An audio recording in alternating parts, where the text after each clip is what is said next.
And we are keeping everybody on mute today because we have about 90 people registered, which is phenomenal. And this recording will be available after the event. We will send it out along with a transcript to everybody that registered. If you are not as familiar with Zoom, there is the chat feature. If you have any issues, you can chat with myself or Ashley if you need some technical support. And you can also just comment as we are having the conversation. If you want to put questions in the chat for panelists or share things that resonated with you, please use that freely. You also should have received the bios of panelists in your email. I will put that in the chat as well. So I just want to open the conversation with a few comments about why we're here today. This is our third gathering on rural anti-racism. We started in June, actually, when Heidi Jube and Ashley Hanson from the Department of Public Transformation really recognized the need for rural artists and practitioners to connect at this time and really provide support and accountability and just learning and exchange on what our specific roles are right now as artists and practitioners in rural places. We're coming at this topic from what my executive director Laura would say, multiple and compounding crises. So in the midst of coping with a pandemic and all of the uncertainties and grief that come with that, we are also, facing a really important reckoning of violence against Black lives, and for many of us here in rural communities, a very prevalent rise in white supremacist rhetoric and ideology. And so it is so important that we continue to stay connected and to share how we are approaching this work. And we're just so grateful all of you see the importance of this, and grateful for technology like Zoom that allows us to gather across so many geographies. So like I said, this is the third gathering. Thank you to everybody who's come before, and welcome to those of you if this is your first time. We do intend to continue connecting in this way through various formats. So previously we did breakout sessions, we made space for smaller conversations, but from feedback, we heard that people really wanted to hear more in-depth stories about rural artists who are living in a lot of different contexts and communities and how they are approaching social justice work. So that's what today is all about, and we're looking forward to the conversation. I also just want to mention that today marks 1 year since many of us gathered in Grand Rapids, Minnesota for the Rural Arts and Culture Summit. So it's kind of a coincidence that we are gathering again today over Zoom, and it's so great to see you all, and hopefully we can continue having those events someday. With that, I am going to introduce Ashley Hanson, who is co-hosting this event through her organization, the Department of Public Transformation. Welcome, Ash. Thanks, Michelle. Welcome, everyone. I would like to just take 2 minutes to ground us and center us before we begin. It's been a practice of these rural arts anti-racism meetups to really get into the body of this work, the heart of this work, the soul of this work. And the first part of that is acknowledging where we are all calling in from. So many of us are joining the call from Minnesota. I'm calling in from Granite Falls, Minnesota, on illegally occupied homeland of the Dakota people. Many of us are calling from illegally occupied Anishinaabe land. And then we're also gathering on the internet, which is itself a colonized space.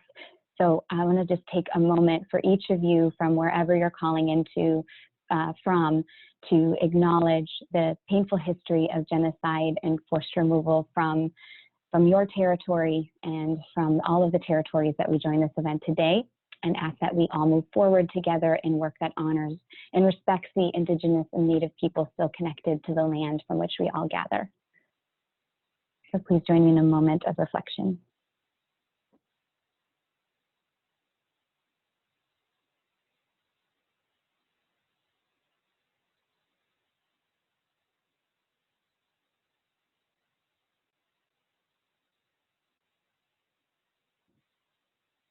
And with that acknowledgement and commitment to informed action, if you can ground your feet onto this earth,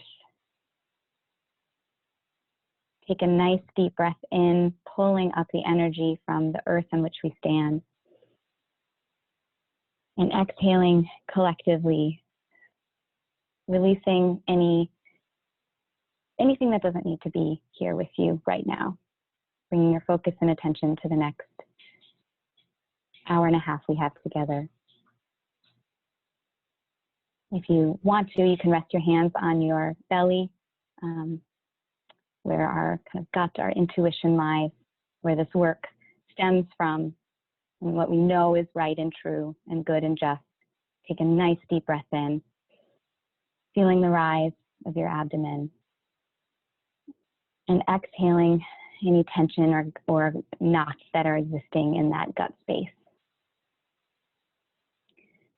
And if you want to, bring your hands up to your heart, where this work is felt, where the love that we have for each other shines through. Take a nice deep breath in, feeling that heartbeat, the heartbeat that unites us all. And exhaling that loving energy into this space. And rubbing your hands together gently, thinking about the actions that we do this work, the way our hands operate as we build together. Rubbing your hands together, take a nice deep breath in. And exhale with the warmth that you've generated from your hands, bringing your hands up to your temples or your eyes.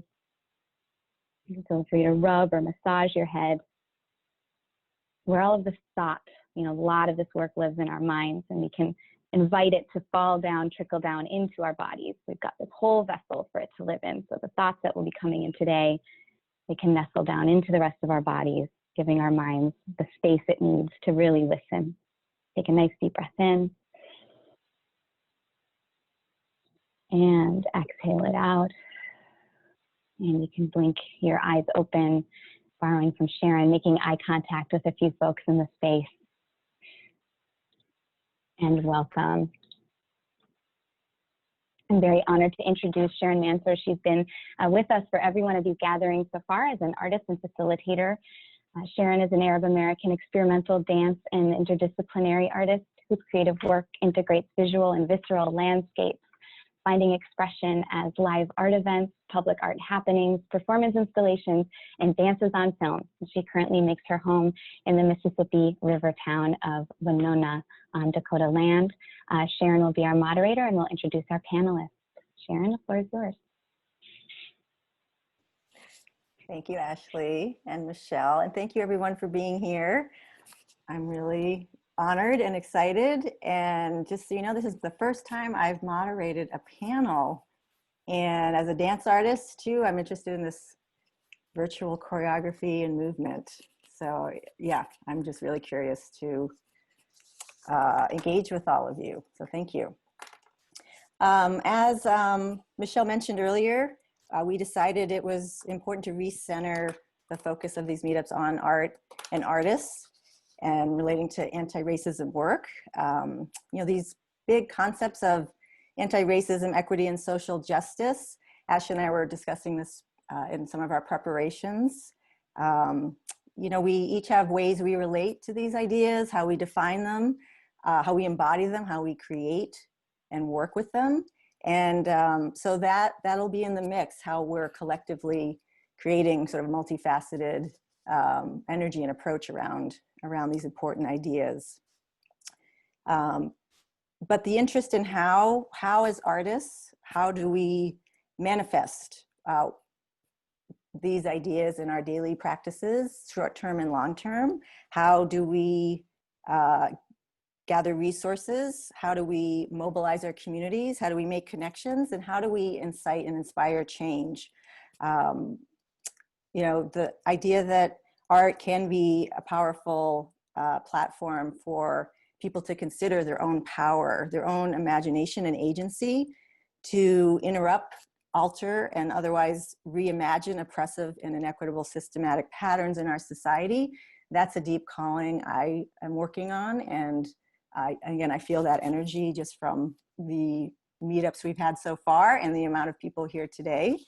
I also want to share that I am part of an international group of somatics practitioners. And the somatics field is essentially a group of integrated body-mind practices that encourage embodied awareness and experiences towards healing and growth. And the body can be used as a metaphor for any size community. And I've been really struck by that lately, thinking of our collective communities as a body or soma. And there's a somatics practitioner named Nkam Nadefo, who directs somatics practice called Lumos Transforms. And in that recent meeting, she was describing what she's seen over the years about how diversity, equity, and inclusion approaches sometimes aren't able to be fully processed through some of the typical trainings and scripts and checklists, and that she observes and she's found through her practice with people from all over that there needs to be a more holistic, creative, and collaborative approach for true and lasting change, and believes that art is a vehicle for that change. So as we hear today from these four incredible rural artists and leaders and their anti-racism and social justice work within their communities and practices, I invite you to listen from your whole self, as Ashley held us and gave us time to tap in, to bring as much of yourself to this process as you're able.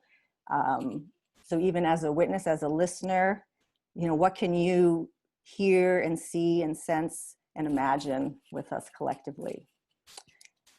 So with that, I wanted to introduce our panelists. Keith Bravehart is based in South Dakota, grew up in Kyle, South Dakota on the Pine Ridge Indian Reservation of the Oglala Lakota. Bravehart calls himself a contemporary or modern Native artist, and his art takes a strong influence from his Native American cultural background. Keith is one of 28 Lakota artists from around the country selected to participate in an exhibition hosted by the Center for American Indian Research and Native Studies, showing works about the 1890 Wounded Knee Massacre. Bravehart has also worked with young Native American artists through the Oscar House Summer Art Institute at the University of South Dakota. So we welcome Keith here with us today. Cecilia Cornejo is a Chilean-American documentary filmmaker, artist, and educator based in Northfield, Minnesota. Known for placing community members at the center of the creative process, she uses a range of approaches to engage them as active participants and co-creators of meaning. Locally rooted yet globally minded, Cecilia's work examines notions of belonging and the immigrant experience while exploring the traces of historical trauma on people and places. And she's the inaugural recipient of the 2020 McKnight Fellowship for Community Engaged Artists. Michael Dantzler is a native South Carolinian, a photographer, artist, and community connector. He's the owner, photographer, there he is, of Michael Dantzler Photography, where he specializes in portrait, documentary, and fine art photography. Currently, he's focusing on creating a healthy, dense arrangement of small businesses and creative community for talent retention in his hometown, Eastover. He has recently kicked off the community initiative, Get Involved Lower Richland, to stir community engagement by spotlighting makers, farmers, artists, leaders, and business owners in the interconnected Lower Richland area. Aren't they all awesome? This is great. And then last but not least, we have Ada Smith, who's from Whitesburg, Kentucky. And she currently works as the Institutional Development Director of Appalshop. She's a founding member of the Stay Together Appalachian Youth Project. She serves on the board of Southerners on New Ground, the Mountain Association for Community Economic Development, and was the 2017 and 2018 co-facilitator for the Kentucky Rural Urban Exchange. So welcome, everyone. So next, we're inviting panelists to each take 3 to 5 minutes to introduce themselves, describing their place in their practice. And we're going to start with Cecilia.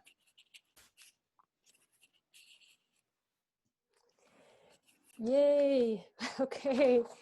So I'll try to stay on time. So hello, everyone. I want to thank the organizers for inviting me to join this panel. I am very, very honored to be here, very excited. And you heard a lot about myself in the introduction. So I have some pictures that I want to show. You know, like I think of myself as this community engaged artist, but I thought that I would show you what the work looks like, and then, you know, later we can talk. So I have this thing that I'm going to show you very quickly. So here we are. So yeah, my work is, I'm based in Northfield, Minnesota, Dakota land. My work is very much informed by my experience as a woman of color, a mother, and an immigrant. And I work in collaboration with people and organizations, trying to engage them as co-creators as much as possible. I moved to Northfield in 2010, and since then I've been working very much with community. This first slide is from a film that I made in collaboration with the young skaters from Northfield that took 4 years to make, in which over those 4 years I provided technical training to make a film that would feature them as protagonists, but also as camera people, sound recordists. They also helped with editing. So there was a real ownership of the work. I recently, in May of 2020, I finished a film that I worked on in collaboration with the Latinx community of Northfield. That it's another feature film that took another like 4 years, and I use a very a similar participatory approach, training people and having them involved all throughout the production and post-production process. That film actually inspired me to go beyond filmmaking. And so last year I launched this project called The Wandering House, in which I actually bought a fish house, an ice fishing house, which is a very Minnesotan thing, and converted it into an audio recording studio. The idea with this project was to offer a welcoming space for people in Northfield and Lanesboro this time, as a town southeast of Northfield, to come into the house and share their ideas of home, share their thoughts about their towns, the hopes they had for the town, the vision they had of the town, whether they felt at home in their respective towns, etc. So I provided a series of questions to people to think about. One of these questions was not so much a question, but a prompt, where I was asking people to complete the sentence, you know I'm home when. And from the many responses that I got to that is that the project that I just launched like 2 weeks ago comes from. We are right now, again, with people from Lanesboro and Northfield, engaged in the process of converting this audio that was collected in the summer and fall of 2019 into giving them a visual form as embroidery pieces. So these are the embroidery kits that I was assembling a few weeks ago and are now in the hands of over 80 people. And we are collectively, going through these sentences and embroidering them to, these will become part of 2 different quilts for each town. The last thing I want to share with you is not so much a project, but an action that I started after the killing of George Floyd. In early June, I invited some friends first, and then I opened it up to the whole community of Northfield to join me in a simple action, which was to write the names of Black people killed by police at the downtown square every week at 7 a.m. It was thought as a way of disrupting the normal flow of life in Northfield, where at times you can pretend that there's nothing wrong going on in the world.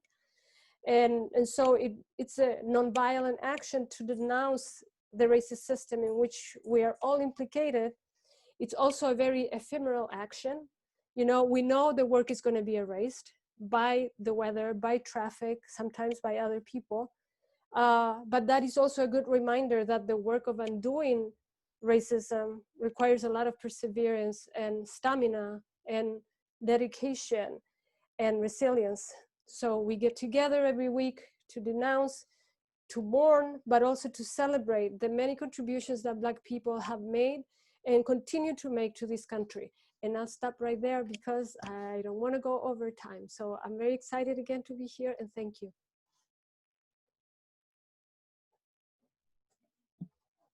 I'm pretty sure I'm next. Hi, everybody. Great to see so many faces on here. I see a lot of folks from the Blackville, South Carolina area, which is so exciting. And of course, Minnesota.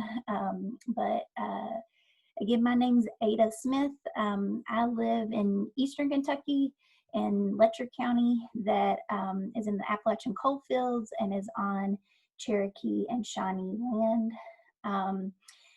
I grew up in this community. It's actually both sides of my family have really been in Eastern Kentucky since white people came as colonizers. My family were a part of that colonizing action. And I think what most of my work is grounded in is around infrastructure building in a variety of ways, whether that be community organizing, whether that be creating infrastructure for artists and cultural workers to do their work, or whether it simply be to think about how we sustain community centers and homes for folks that have, as we deal with a really large declining population in this area.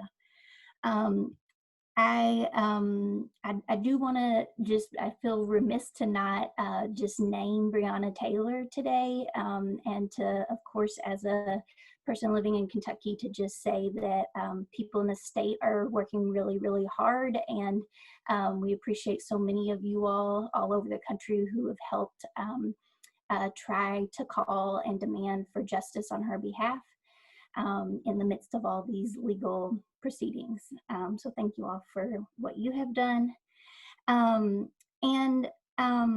think I'll just start a little bit with saying my parents helped get something called where I work, Appalshop, off the ground. It was a project of the War on Poverty that the federal government gave a group in New York City actually a lot of money to create community film workshops across this country. There were about 6 or 7 of them in a variety of low-income communities, and one of them landed in Whitesburg, where my dad was in high school in his hometown, and my parents ended up meeting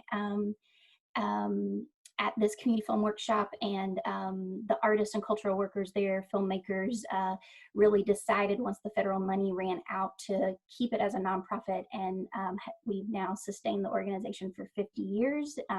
It's a very democratically run workplace. We have a theater program, roadside theater, a community archive, a youth media program, the Appalachian Media Institute, and a radio station, a community radio station, WMMT. And I just want to say, I think for me, like literally getting off the school bus at an arts organization in the middle of the coal fields was rare. And also, it is now in my generation completely normal that a nationally renowned arts organization would be located in this tiny town in the middle of the coal fields. And so I just want to talk about that as a way to really think about how this type of institution and infrastructure building over generations can really create a different environment socially, culturally, and politically. And to say that for myself, as a young person, I started meeting with other young people throughout the Central Appalachian region. We were talking a lot about our experiences and really realizing that not every town was going to start a large arts organization, or not every town would have X, Y, and Z. And so instead we created a regional network called the Stay Project that I have now moved out of, aged out of, but it's a youth-led kinship and organizing network of young people, because we felt like there was a missing piece of young people being able to meet each other, share experience, and really design and imagine what a future in this region could be beyond the coal industry and beyond what politicians were telling us. Another project that I have represented, and because so many people in Minnesota are on this call, I have helped with a thing called the Kentucky Rural Urban Exchange. That's a statewide initiative to really bring people together across these perceived divides, to think about, again, what is our state, what is our history, what are our assets, what are our challenges, and how do we center arts and culture as a way to really hear each other, see each other, and build towards a geographic area that we want to be in. So I think that'll be it for now, but I'm excited to be here, excited to talk to you all, and appreciate having the opportunity to be here, and especially with the other panelists. Thank you, Ada. Keith, be next. Thank you.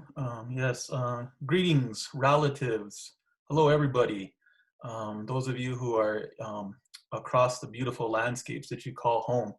My name is Keith Bravehart, and I'm going to share a little picture as well too that's a little more visual for you guys to kind of rest your eyes on, and maybe get a little bit more of a sense of who I am and where I come from and the work that I do. That's not so much work, but really passion. It's a love. I love what I do. So give me one quick moment, guys. I'm sure you're all familiar with Zoom and the whole processes that are involved. So yeah, I'm an artist. I come from South Dakota, and I started by saying greetings, relatives, because that's a philosophy. It's really a way of life, a viewpoint that we have as Lakota people.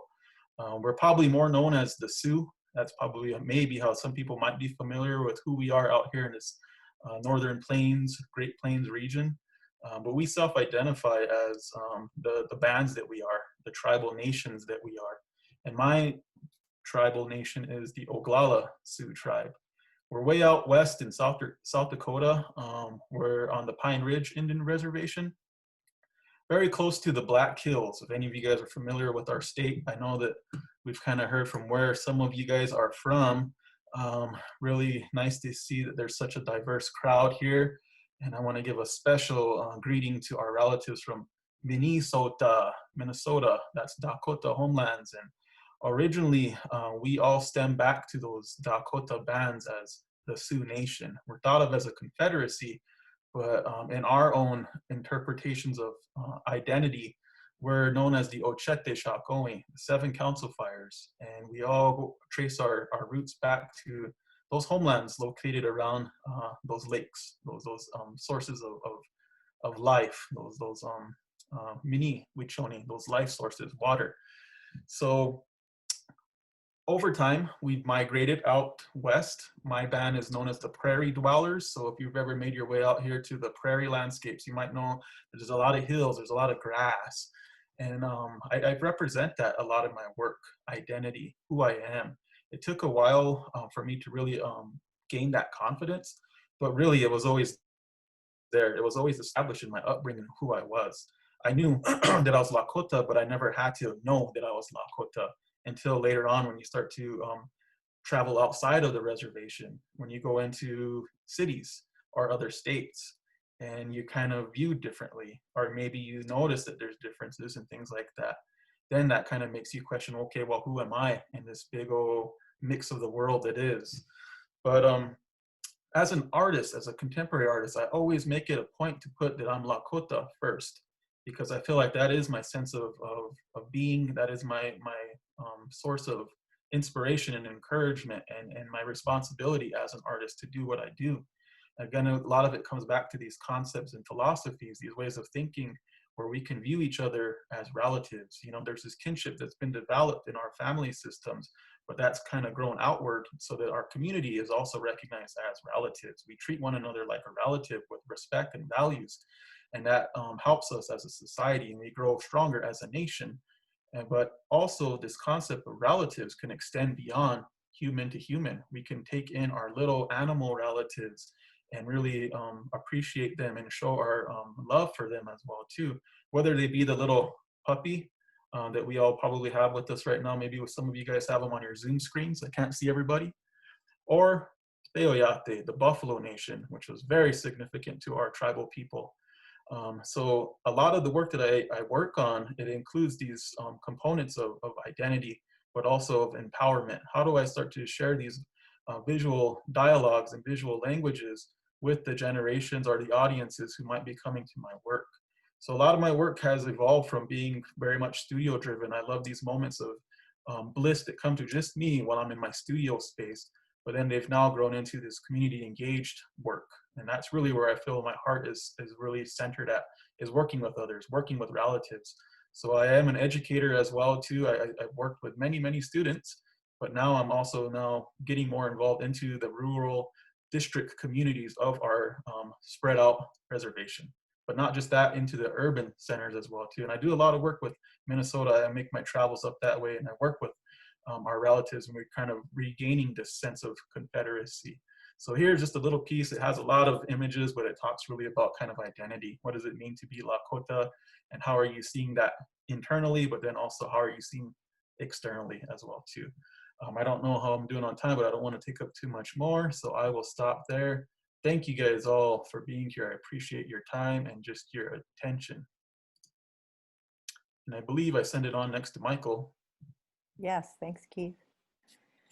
Hello, everybody. This is Michael Dantzler from Eastover, South Carolina. I am the child of Ida Mae Hall. She's the community family person of my family.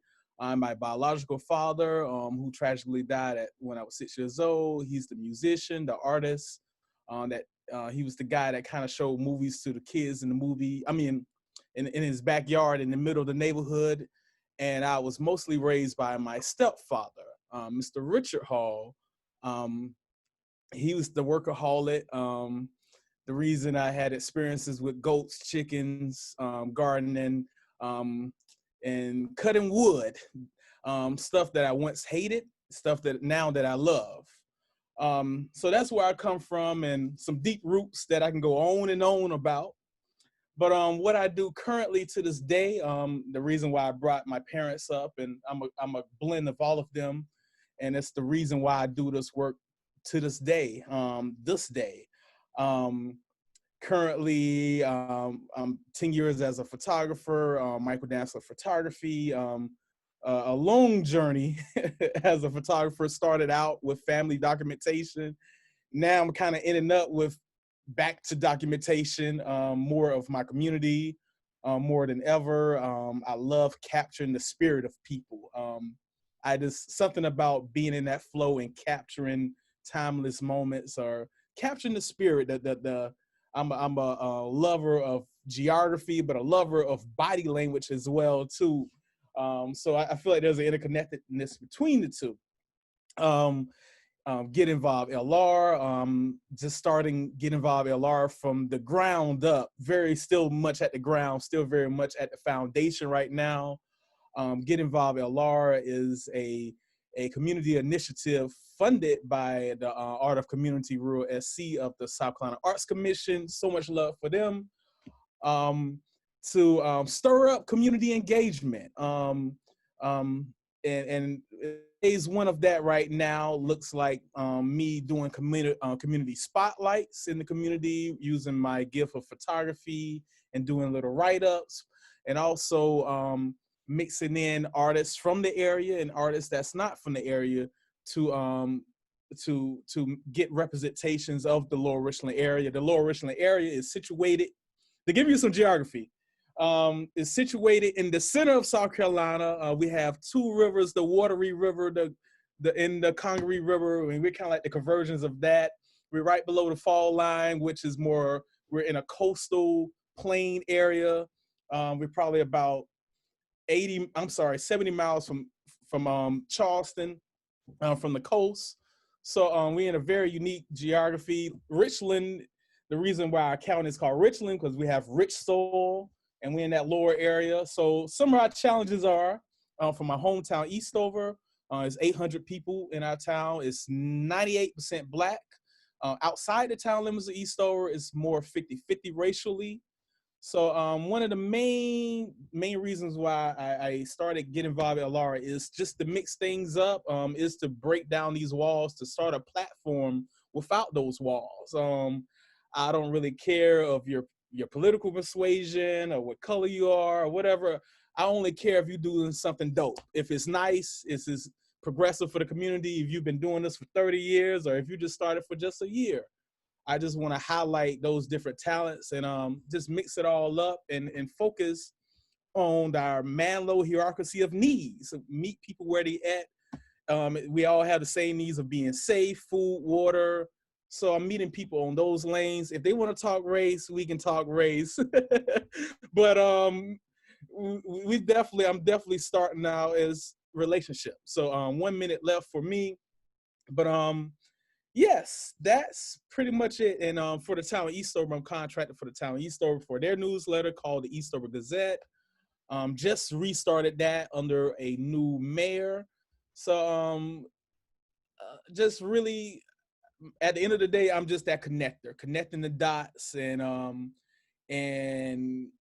I like being that person and that incognito person that can walk down the street or whatever like that. And if I need to call somebody or if I need to connect something, or that's my existence.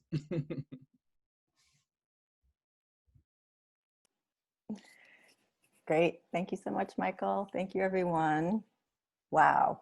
I want to go visit all of you in your home places. Amazing. Okay, so now we're shifting into, there are 3 questions that I've been thinking about. And for the panelists, there's an option. You each could respond to each of them, but that is not required. And we also discussed in our little preparation session that the questions can be a springboard also for other ideas or related thoughts. I developed these questions based on my own curiosities as an artist and educator and community mover and shaker in Winona. So we'll just see, we'll kind of go on this journey together. So the first question to lead in, so as an Arab American artist, one thread of my work invites people to engage within the artistic situations or actions I create. There's definitely an expressive and aesthetic aspect, as well as sometimes in a more subtle way, often involving food, to be challenged in conversation, to perhaps see or think differently. And this was in response primarily to the 2016 US presidential elections. I really felt compelled to respond to the growing anti-Arab and anti-Muslim rhetoric and harmful behaviors I was seeing. So, but I sometimes feel a tension between these short-term and long-term desires for change. I sometimes feel so urgent, like now, let's do it now, versus like having the patience and knowing there's building blocks for longer term. So the question I offer to the panel is, in your creative work, do you, or how do you balance the urgent call for action with some of the anti-racist, equity, social justice issues facing you and or your communities, with meeting the dominant or white culture, kind of quote, where they're at, by offering the educational piece, by kind of looking in this longer term, this broader transformational long term. So I'm just curious to see how you respond to that, if you relate to that at all, and if so, if you have anything specific to share. All right, I'm gonna go ahead and jump in because I like to talk. So Black Lives Matter. I just like to go in on that. The question of Black Lives Matter, and I love how Michael Che, I love comedians, Michael Che, Dave Chappelle, and Cat Williams kind of made this point. We're just asking for Black Lives Matter. and we're just asking to matter. We're not asking for supremacy. We're not asking to rule. We're not asking to do the same thing that has been done to us. We're just asking, can our lives be equally valued with yours? Can you be outraged when we get shot? So all of that energy right there. So and what I have seen over the country, throughout the country, needs to happen. But at the same time, I feel like it's beyond what we do and panels and Facebook, social media, which thrives from outrage and all of that, is the boot work. I know we're in COVID-19, and I'm as many of you, we're having a tough. We're used to being people hurt, especially if you're a people's person, being face to face. But I think keeping in constant communications, when you knock over those walls, when you go beyond that reputation of, man, oh, he's a racist person or whatever, or the other way around, sometimes we have to intentionally break those walls where we see the need to, and all of that. And that takes some strength, that takes some, and all of that. So I just want to put that out there. Just want to add some gasoline to it right now and just start off with that. But I'm thinking the importance of people knowing each other face to face is more important than anything ever before. And why are we not getting that luxury right now due to COVID-19? When it's time, we're using video right now, but when COVID is over, we should really go at it pretty hard. Just want to put that in there. Great, thank you, Michael.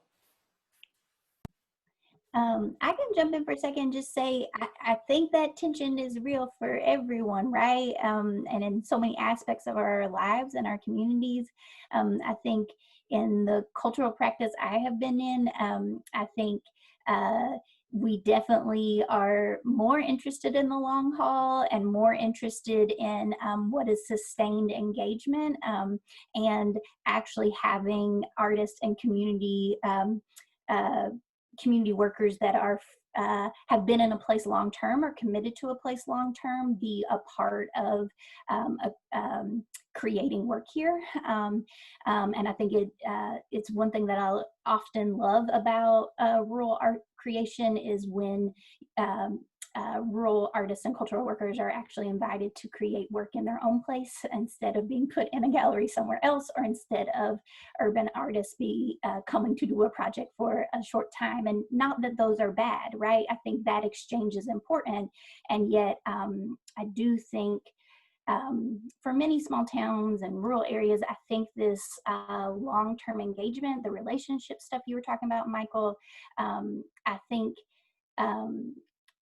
for instance, we have noticed here in Central Appalachia, we, our communities have been for probably the last 50 years predominantly white.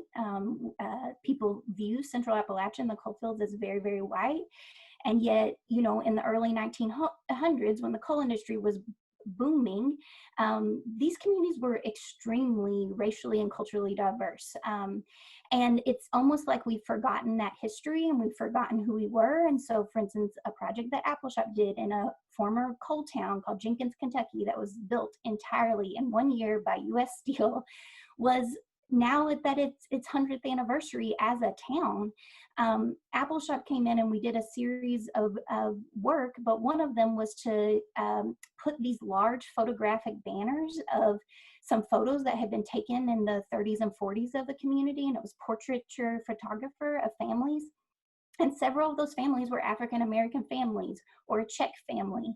And to place them back into this community, even though now the town has gotten much smaller and much less racially and ethnically diverse, I think helps people remember, oh yeah, there actually was a Black school here when it became a coal town that has now been destructed. And so now there's work done to put a state historical marker where that African-American school was. And so I think that this kind of intervention point of who have we been over much longer than just this moment can help people situate where they are now. And I see it in the calls right now of young people in my community of saying, have you heard of the Battle of Blair Mountain? And you're mad at protesters on the street? What about when miners were being shot out by the federal government? How do we talk about that history? If you say that you're pro-miner, how can you be against the protest around Black Lives Matter now? And I think that is a historical analysis that it was actually a cultural intervention in thinking through more deeply who we are as a people, what this country has done to its people and specifically working people. And so again, I think there are short-term interventions, but at least to me, this long haul approach has been very successful in our work here locally. I'll piggyback off of that because, well, I'm a fan of Appalshop, first of all. but I think that, I mean, several of the things that you both mentioned are so crucial, like this idea of long-term, you know, and being able to identify what your practice is. And like, kind of like I'm not athletic at all, but, you know, thinking about, you know, are you a sprinter or are you a long distance runner, you know, and not that one has to be better than the other, but being able to kind of come to terms with that in terms of your own practice and then place yourself within that. It's curious because in my case, I am an insider by virtue of having been here 10 years, you know, which is more than some people have been, but at the same time, a permanent outsider because I will never look Scandinavian. I will probably always have an accent. And so in my case, I have tried to use that to my advantage in the sense of, for example, I feel no obligation to be nice, right? Like Minnesota nice, I can blame it. Like, I'm not from here, you know, I am direct. This is how I am. But I do, at the same time that I feel no obligation to be nice, you know, I feel like I have an obligation to be strategic. And that's kind of this idea where do you meet, like what was the expression, like to meet white people where they're at. For me, it's more an issue of strategy. It's like, do I really want to engage with them, or do I just want to piss them off, you know? And for the most part, I generally find myself, no, I really want to engage, because if they are not in, this thing is not going to progress, because at least in Northfield, it's like 80% white, you know, so it's they have to be on board.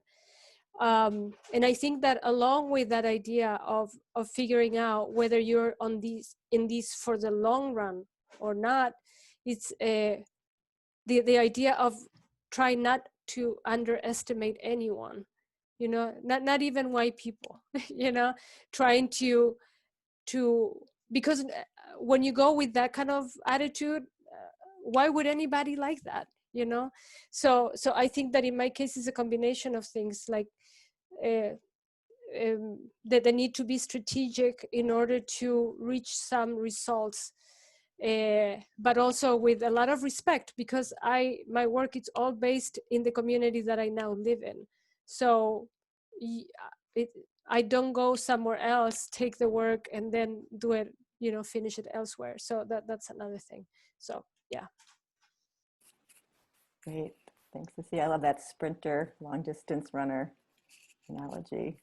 Keith, did you want to weigh in here? Some thoughts. Thank you. Just thank you, panelists, for the great words that you're sharing, because it's making me think a little better as well too. So I like going last when it's panel time. But I think for an artist, you know, there definitely is an urgency, always, right? We're creatives, and there's just a human urgency for us to just be expressive. Maybe we write in the sand, or maybe we grab a crayon and we write on our wall. You know, we're getting that energy outward. And I think that when we kind of start to become highly receptive later on in life, when there's all these different energies around us that are affecting our thinking and our being, what do, right? We automatically turn to our artworks. For me, as a visual artist, two-dimensional painter, I want to automatically capture my feelings of rage or aggression or tension or whatever that may be onto a surface, and I want to have an intention for that to be seen. You know, we're, as artists, creating art because we want to amplify a voice. You know, first it's our own, but eventually we realize that most of the time, especially for people of color or for indigenous peoples like myself, it's really for our relatives. You know, with us today, our community now, our contemporary identities, but also most of the time, this concept of a continuum, it's also including others from the past who didn't have a chance to speak. So I feel like when I create work here in South Dakota, I don't know what it's like everywhere, but I know exactly how it is here when it comes to racism and racial tensions. And I can probably sum it up very easily by saying it's still cowboys and Indians out here in South Dakota, all right, especially for somebody like myself. And it's easy to only have that weight on you in your work or what you're trying to attempt to convey as an effort or an initiative that's trying to bridge some sort of, I guess, critical conversation or dialogue. And I think that really that's what art is supposed to do, right? We're supposed to have some sort of communication back and forth. So I can create works that are very aggressive, and they can confront. Automatically, somebody sees my message or my visual, they're not going to probably want to even go further. They're going to have a distance from approaching it. So again, like Cecilia is saying, strategy is very important. And I know that that's another kind of overall theme that we might be talking about here for those of you who are listening in, as the potentials to art. It's very, very much a vehicle for weaponizing privilege, for weaponizing strategy. Or I shouldn't even say weaponizing so much, but for how you're going to bring this to whatever efforts that may be what interest you. Art is, I think, very key and very crucial. And a lot of people that are involved in creative placemaking and community development and just all of these different kind of needed services today, they're finding out that art is very, very much essential. And they're also now realizing that they need a budget for art to be involved in whatever their efforts may be. All right. And there's a lot of ways to go about that as well, too. So you can work with those who are going to have the significant, authentic voice. And sometimes that's very important. And that's probably priority most of the times. But maybe you need to bring in allies and relatives from other spheres to come in and help you better articulate or better motivate. Like my panelists right here, they just gave me better ideas in my own mind right now that I can pull outward and share verbally. So there's a lot of good dots that I think we're getting started with here. And I just want to hopefully encourage all of you guys to start kind of putting in your artist minds. I know it looks like I'm kind of getting a glance at some of the faces, and I don't want to stereotype, definitely, but it looks like a lot of you are artists. But thank you. Wonderful. Thank you so much, everyone. I really appreciated the interweavings of that short-term, long-term, and the idea of, really there's a place for both, and really they complement and maybe are one of the same, some, facets of maybe the same or related strategies.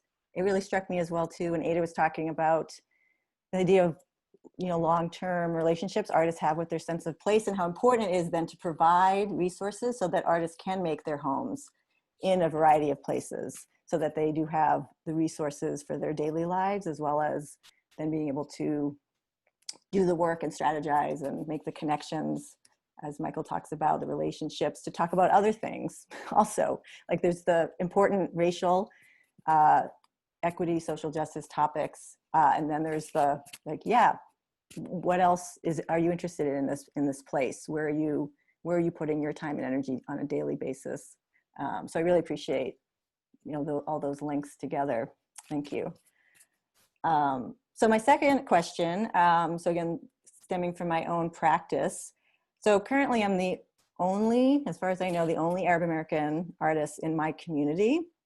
And so I feel, again, several things about that. So sometimes I'm feeling very honored, and, that I have a calling in a sense to, not in all of my work, but a certain thread of my work to really kind of dig deep, dig within that, and open myself up to be vulnerable and share from that perspective.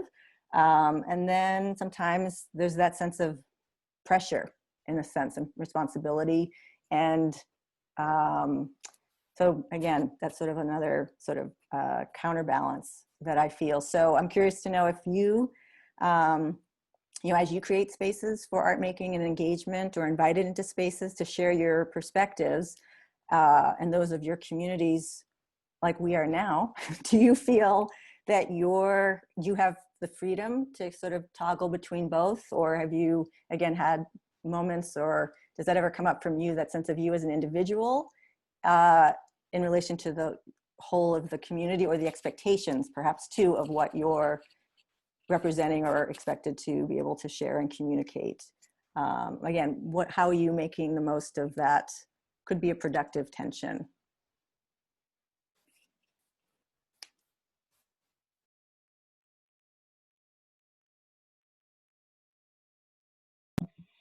I'm happy to jump in this time. Maybe each of us take a first step. I'll just say, of course, there's tension, right? And,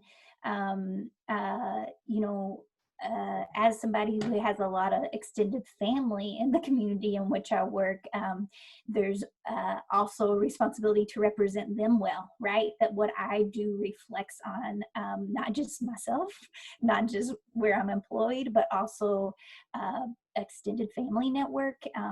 And, you know, just to be clear, I have done things that my family has then came and scolded me for in my practice.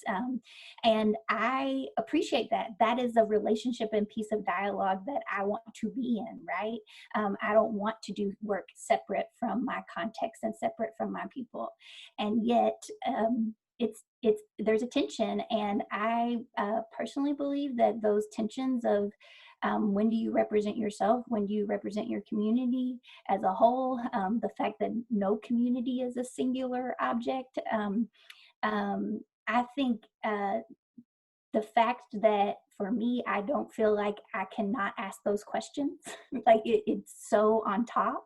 I find it means that I have been more thoughtful and, as you said, Cecilia, strategic about what I'm choosing to push on and not. And I will say, when I decide to go in on an issue or to be very vocal about an issue, I know what I'm doing, and I know it will make certain people upset, and I'm doing that because I have already taken that into consideration. And so I just, I think it can, when people are really in context, I think that sometimes the work can be more powerful, and yet I, of course, do want to say, you know, for instance, Appalachia, again, the stereotype is that it's very, very white, and it's not. And for someone like me to be at national conversations talking about the region, my experience is very, very different than our executive director, Alex's experience, who's Black. And it's difficult to, and I think we as audiences always have to listen for what is someone speaking for, and how does that, how is that their voice and not then a nugget for me to take and run with, and that we should never just listen to one person from a place and decide it's the whole being. All right, I'll go ahead and come after Ada. So tension, I would say I'll start with myself, a personal tension, because I feel like I have layers to my work. As a Black man in my Black community, there's this layer of me where I want to see Eastover thrive, and I want people to have pride in their culture, the Black people to have pride in their culture and what they have, the land ownership that they do have. To we have rich land, so we need to take advantage of it. And I know years of larger farmers being favored and provided for, and all of that. But now there's a wave across the nation of smaller farmers and Black farmers getting beyond the trauma of the land, of enslavement, of sharecropping, and all of that. So that was a big thing here. When I did the community garden a few years ago, I didn't mention that, but my mother was a sharecropper. She had to work the land when she was in school, and she wasn't able to go to school like she wanted to because she had to help out pick this cotton. But when she started to see me enjoying gardening and in a good context and seeing other people garden, she started to get into gardening.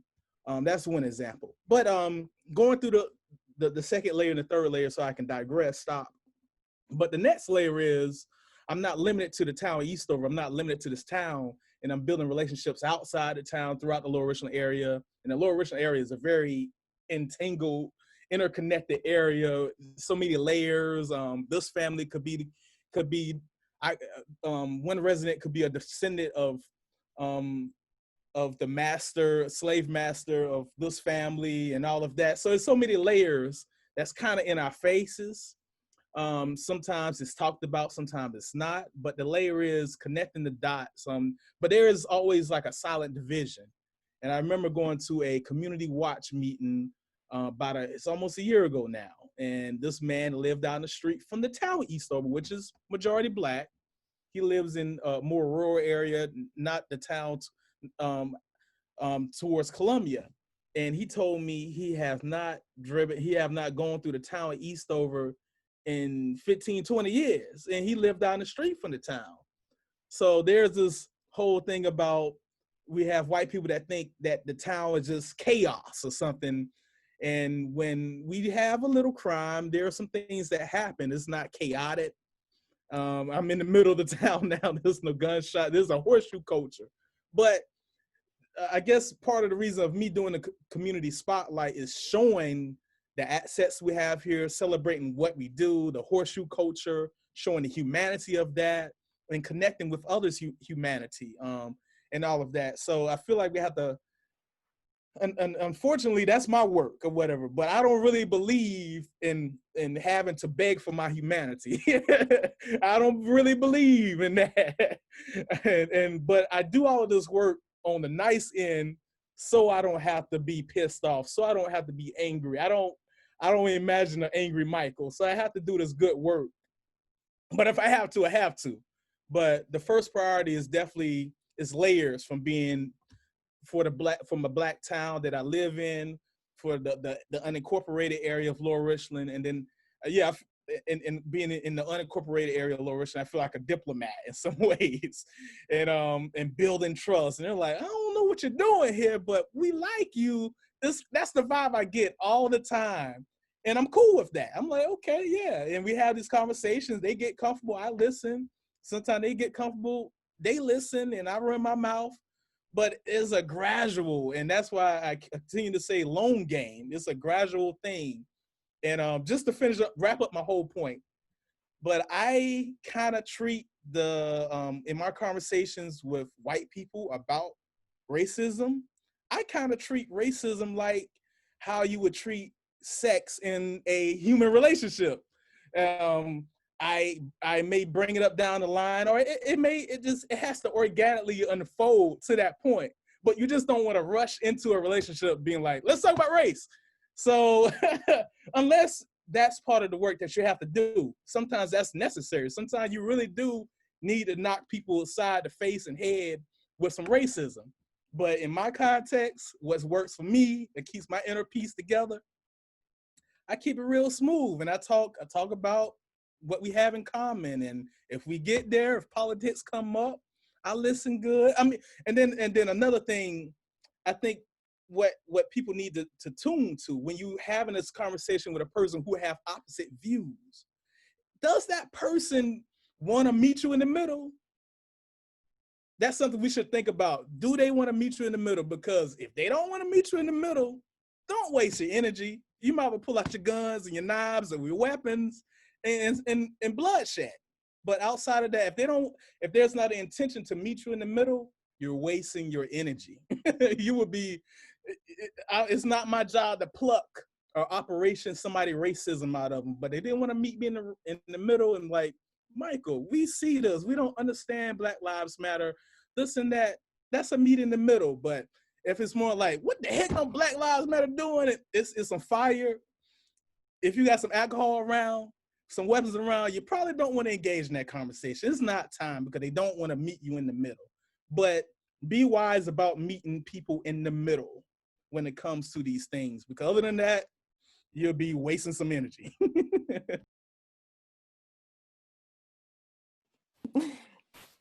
Thank you, Michael. Thanks so much. Wow, yes. Yes to a lot, all that. Any other comments? I'll jump in case Cecilia wants to go last this round. I don't have a lot to say really, but just a couple, I guess, responses to your prompt.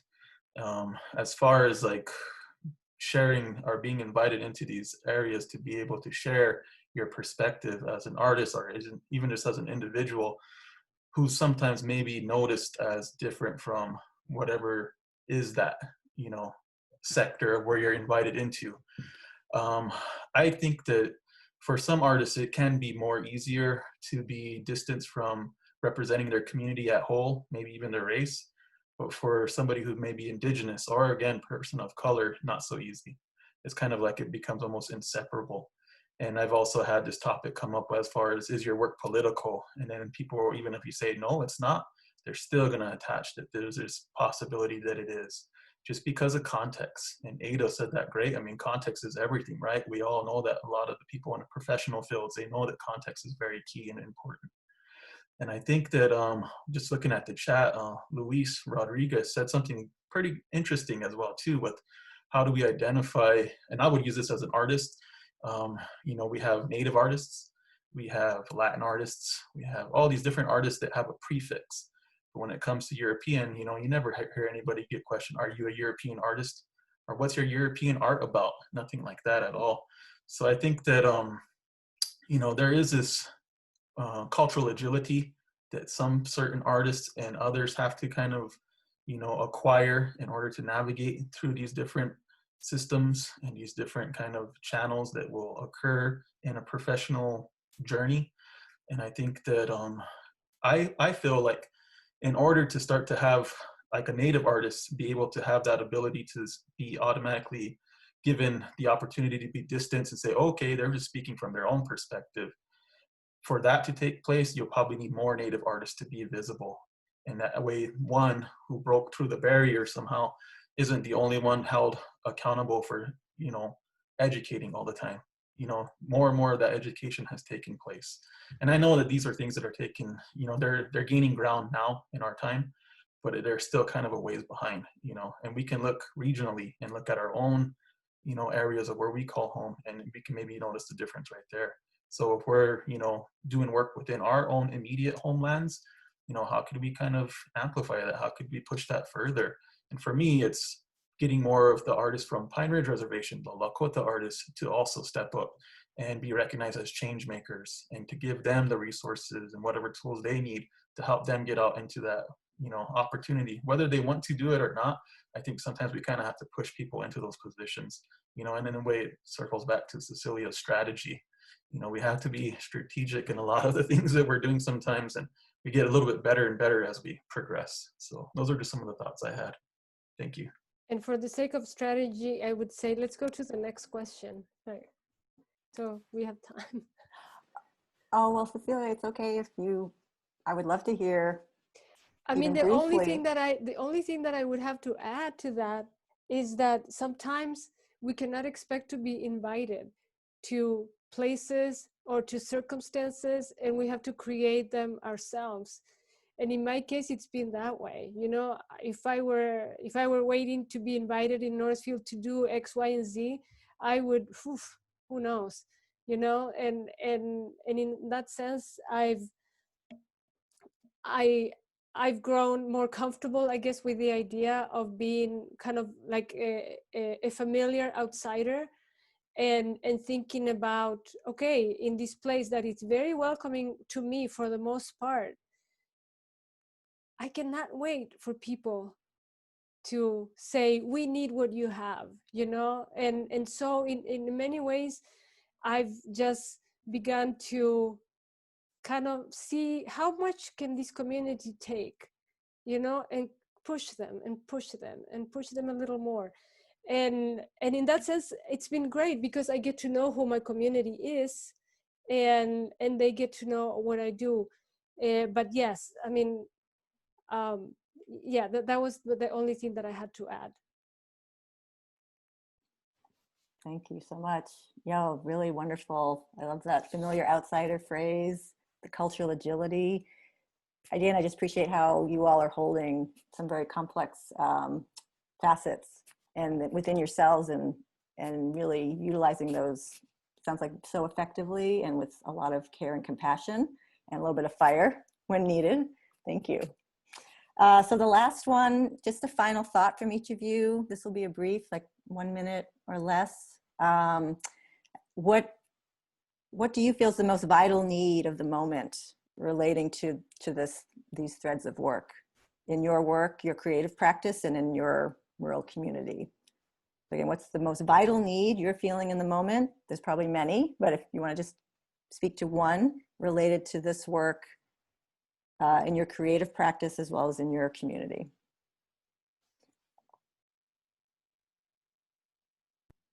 I could start. I have some notes. I mean, in a way, this feels kind of like what would you like to focus on? And then you think about all the things that are wrong with the world, and you're just like, oh my gosh, like where do I start?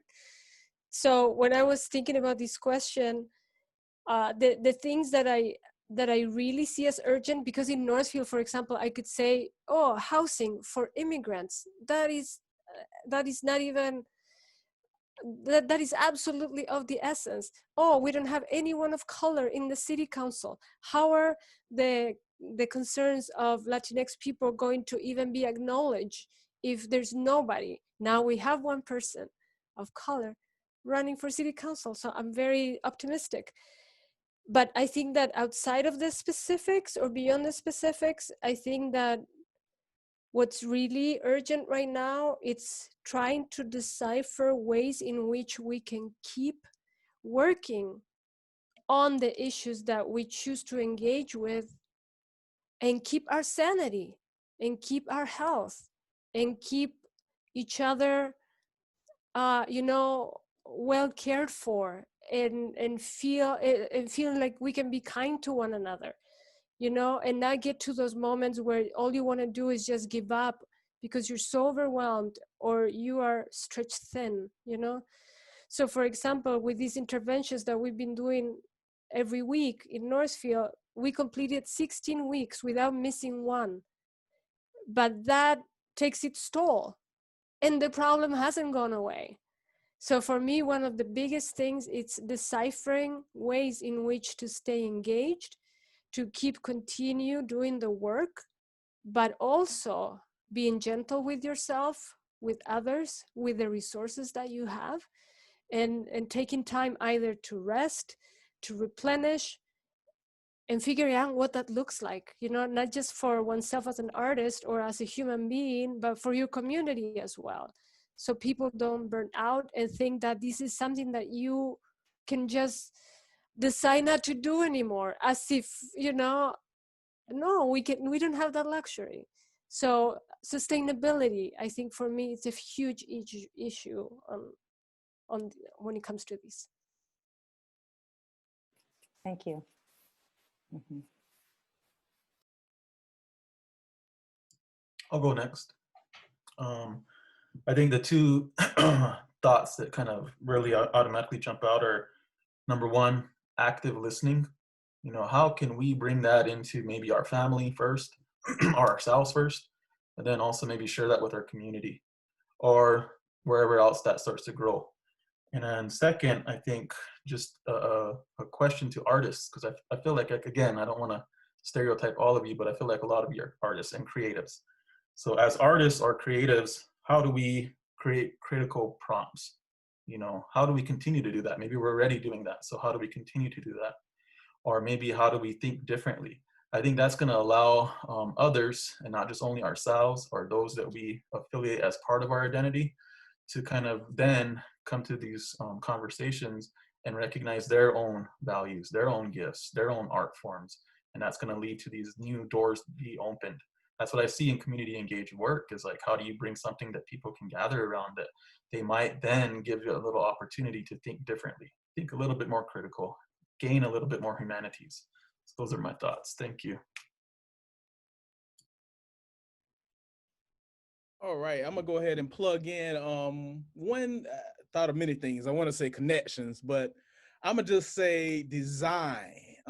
Design means a lot in our daily lives. When I look at the American context, we're in a very car-centric society right now.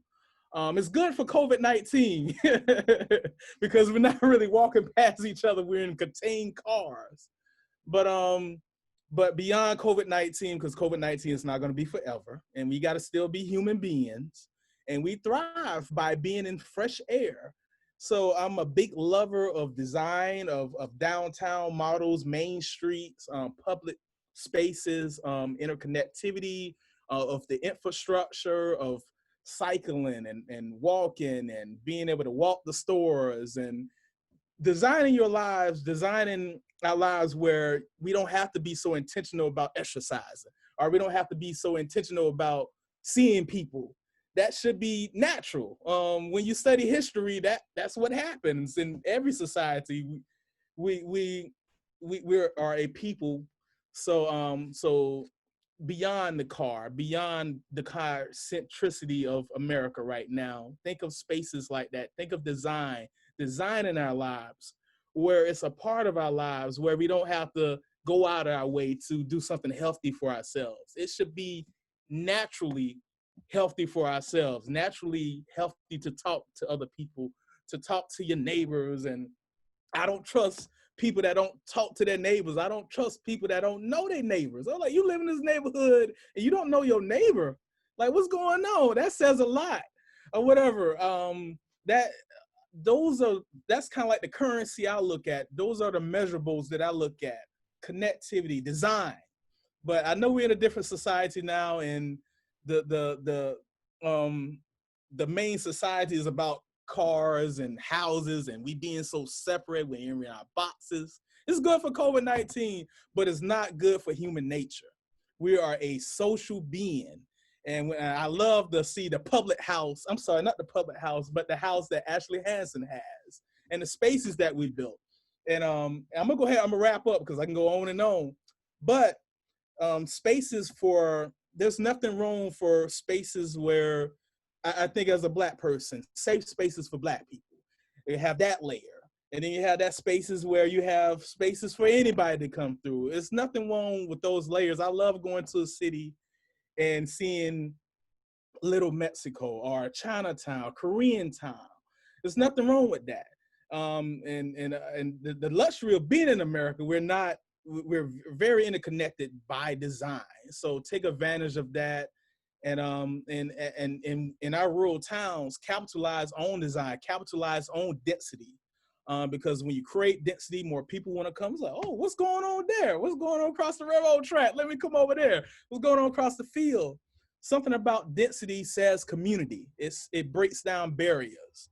So I just want to put that in there. Yeah. Yeah, and I'll be way quick. I just say the vital need right now is to show up. I think there's a lot of ways to do that, but Cecilia, I think your all's intervention was a great example. It doesn't have to be the same way it's somewhere else. It can be speaking of cars, a caravan, right? Like there were people here that were connected to the U.S. Postal system when all that stuff was happening, and someone brought their whole pontoon boat and held a banner off of the pontoon boat. Just like get creative. Like, what are some fun, funky things to do that really just make some level of intervention on whatever the dialogue is or whatever the need is. I think especially for white people right now, just as you were talking, Sharon, like in somatic, how is there a way to embody, to literally get your body out and dealing to some degree with these national conversations?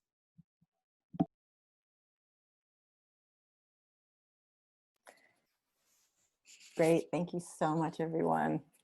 Yeah, really inspiring. And I appreciate that sense of self, locating self in the process, self in space and environment, that idea of the range of showing up for all of us, right? For ourselves, when we need to step back, and then for our communities, the different ways to show up, and then creating the spaces that make that more likely to happen. And then the quality of how we show up. So that all weaves so well together for me. I really appreciate that.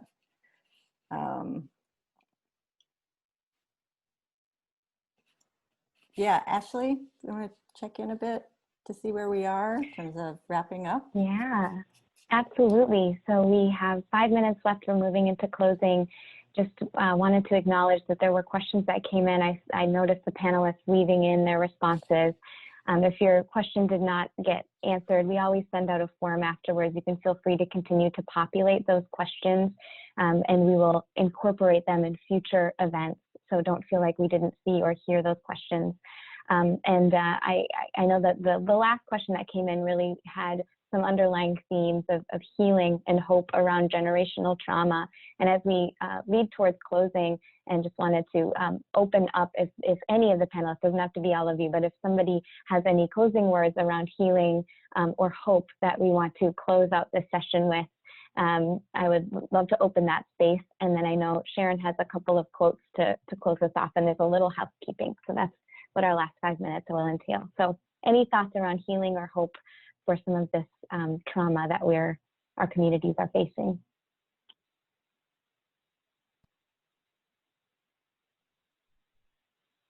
Facial fears. I would say facial fears. It's something about facing your problems. I guess it's my natural ability. I grew up in the Bible Belt. South Carolina is definitely the heart of the Bible Belt, and the Christian South. And there's a lot of things that I've been told not to do. Don't go see that witch doctor or the root worker.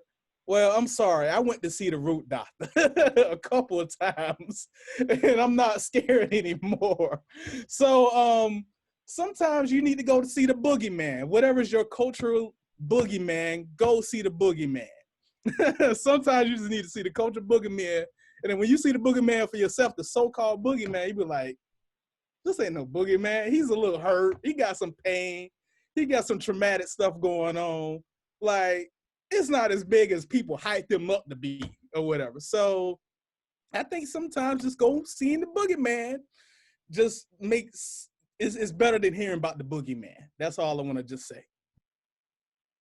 Thank you, Michael. I think that face your fear is a perfect place for us to start to end this beautiful conversation. And as we're closing, if each of you could just type into the chat gratitude for these panelists, anything you're taking away from today's conversation, shout outs, prompts to all of this amazing work that these artists have done.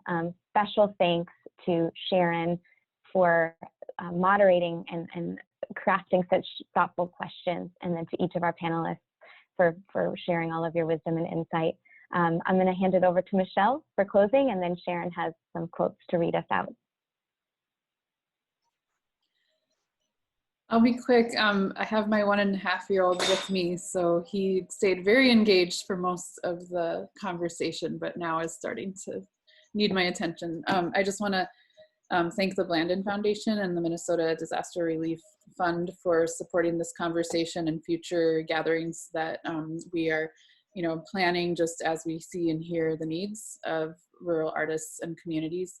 And to thank all of our panelists and Sharon for this amazing conversation. And then I'll put it in the chat, but there's also an opportunity right now with Springboard for the Arts. It's only for Minnesota artists. I apologize for national folks, but we have a opportunity called Artists Respond to Social Isolation, and it's small project support to make projects happen in your community that help combat social isolation. And related to that, we're soon actually going to be announcing an opportunity for rural anti-racism projects as well. So I will make sure everybody that signed up today gets both of those pieces of information. And just thank you all for taking the time to join us today. We're really excited for the work that's happening, and I'll hand it back to Sharon. Thank you so much, everyone. Thank you, panelists, and Michelle and Ashley. So yeah, in the interest of time, I'm going to read one of the quotes that I was percolating as I was thinking about engaging here.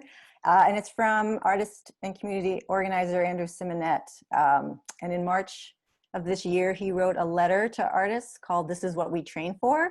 He was responding to the global health pandemic at that moment, but for me, it feels potent to the many pandemics layering in here this year.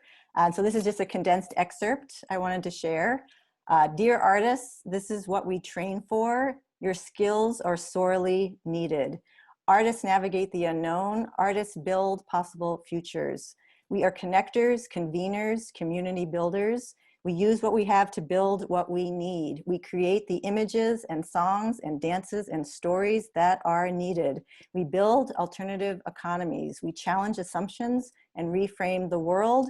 Artists look past the noise to deeper, more radical possibilities. Thank you. Thank you all. If you want to unmute your mic and let's just give a nice round of applause, some vocalization, verbalization. Woo! Thank you. Hey.